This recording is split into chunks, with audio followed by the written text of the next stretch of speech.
যে পর্যায়ক্রমে সার্কেলের ন্যায় যে আবর্তিত হয় একে বলা হয় ক্ষয়চক্র বলে। তো এই ক্ষয়চক্রের প্রথম ধারণা দেন উইলিয়াম মরিস ডেভিস।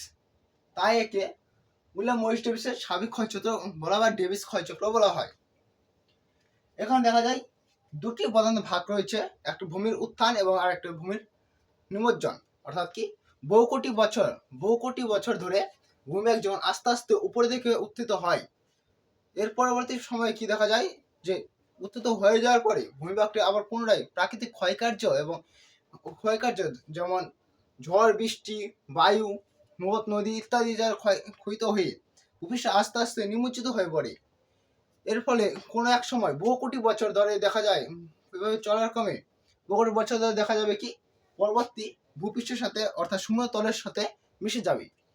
এই যে সার্কেল অর্থাৎ প্রথমে যে ভূপৃষ্ঠ থেকে অর্থাৎ উত্থানটি ঘটে, ভূপৃষ্ঠ থেকে উত্থান ঘটে এবং পরবর্তীতে ভূপৃষ্ঠে নেমে আসে অর্থাৎ নিমজ্জিত ঘটে যায়, একে বলা হয় এই যে সার্কেল, এই সার্কেল বলা হয় স্বাভাবিক ক্ষয়চক্র।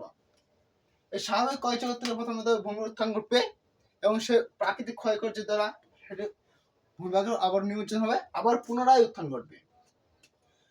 ভূমির উত্থানের ক্ষেত্রে তো উত্থান আস্তে আস্তে উত্থান ঘটে বহু কোটি বছর ধরে এবং ক্ষয় পর্যায়ে রয়েছে প্রধানত তিনটি পর্যায় রয়েছে: যৌবন পর্যায়, পরিণত পর্যায় এবং বার্ধক্য পর্যায়। এই তিনটি স্টেজ, এই তিনটি কিন্তু একসাথে ক্ষয়চক্রের মধ্যে পড়ে। এই স্টেজটি পার করার পর পুনরায় ভূমি সমুদ্রের তলের সাথে মিশে যাবে। এর পরবর্তী সময় আবার ভূপ্রাকৃতিক কারণে সমভূমিটা আস্তে আস্তে উত্থিত হয়ে পুনরায় ভূমিভাগ গঠন করবে, অর্থাৎ পাহাড় পর্বত সৃষ্টি করবে।